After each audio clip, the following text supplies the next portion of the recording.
FBI investigators worked the scene at First Baptist Church in Sutherland Springs, Texas. On Monday, Scott Olson, Getty Images. In the hours since a lone gunman opened fire at a church in Texas, killing 26 people in perhaps the deadliest mass shooting at a house of worship in modern U.S.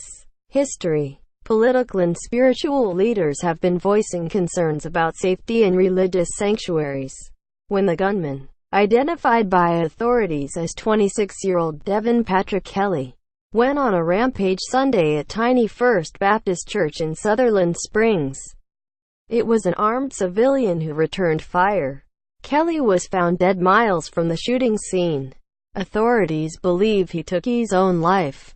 Some state and federal officials have since amplified calls for greater security measures in houses of worship as faith leaders, particularly throughout Texas, say churches are increasingly vulnerable. Subscribe to the Post-Most newsletter. Today's most popular stories on the Washington Post way are living in dangerous days.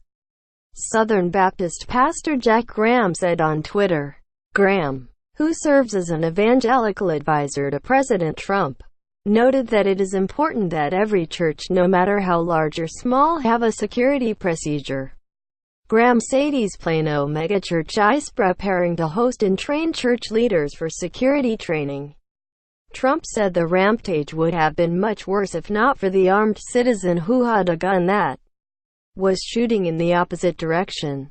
Texas Attorney General Ken Paxton, R., told Fox News shortly after the shooting that lawmakers and law enforcement officials cannot necessarily keep guns out of the hands of people who are intent on breaking the law.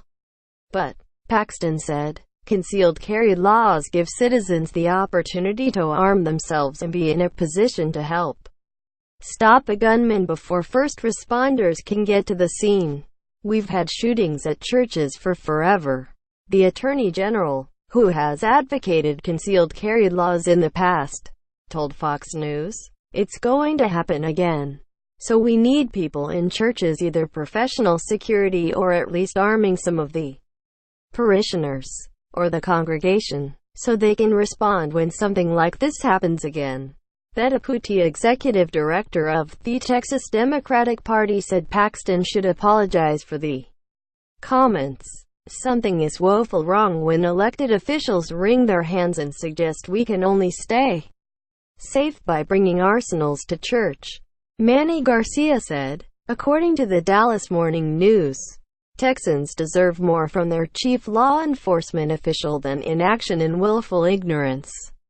The answer to horrific gun violence is not more of the same.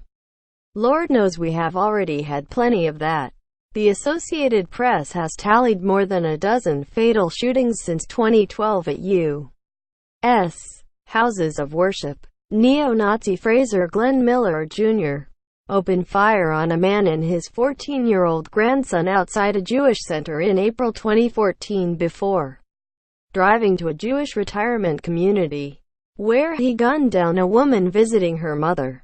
The next summer, a white supremacist Named Roof fatally shot 9 black worshippers, including a pastor, at the historic Emmanuel African Methodist Episcopal Church in Charleston, S.C. After the weekend massacre in Texas.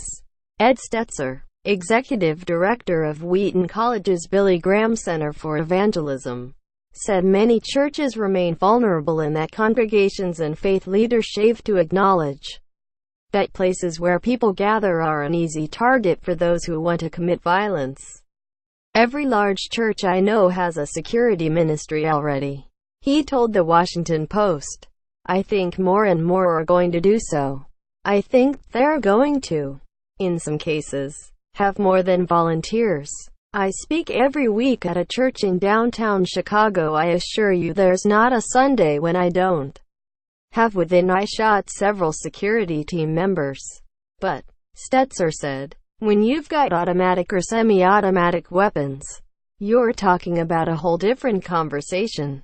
When you've got a crazy person with mental health problems showing up in combat gear, I don't know that security in most churches can handle something like that.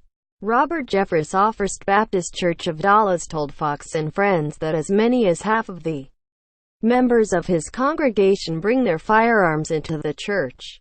If shooters tried to open fire at his church, Jeffress said, they may get one shot off or two shots off.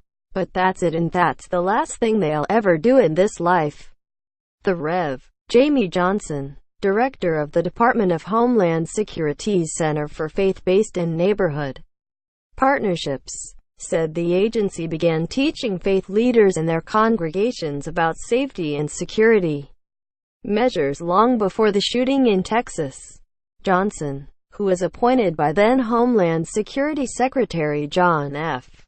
Kelly in April, said his center has engaged with 500 religious leaders on issues of security at houses of worship. That includes speeches, exercises and training sessions during conferences and conventions, webinars and teleconferences. We provide active shooter training, property management, from having more lights in parking lots to having more locks and doors. He said, we provide a perspective on reaching out to police leadership, fire leadership and emergency management services within their cities and counties. Wherever we go, we promote to pastors and spiritual leaders to reach out and begin to build personal contact with their chiefs of police, fire chiefs and city emergency managers. Johnson said the federal church security program was developed during the Obama administration and enhanced after Trump took office. The agency, he said, also gives guidance on how to provide security to churches of different sizes. You can't compare a small church to a megachurch, said Johnson, a member of the Anglican Church of North America. We will coach houses of worship, whether they're small, medium or large in size, to keep their property more secure and their membership safer, especially during regular weekly gatherings. Chuck Chadwick, who has been training churches to protect themselves for more than a decade through his security company and school, said that after a shooting or violent incident at a church, there is always an uptick in the number of churches seeking stronger security measures. After Sunday's incident, he said, his phone started ringing. Chadwick, who founded the Dallas-Fort Worth-based National Organization of Church Security and Safety Management, has trained and certified more than 350 parishioners, church staffers and even pastors as personal protection officers at churches across Texas.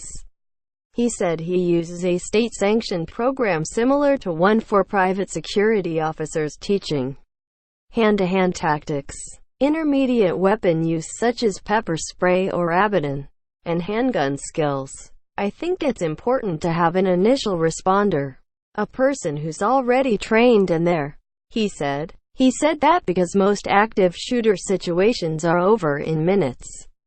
Unless a church has armed law enforcement officers in the congregation or hired security personnel, it's too late. So what we call the initial responder person who's already there is the person who needs to be able to take care of the situation immediately, Chadwick said. Johnson said more faith leaders will be more open to receiving practical training in the wake of the Texas shooting. The issue of safety and security for houses of worship, he said, is now at the forefront of America's faith conversation.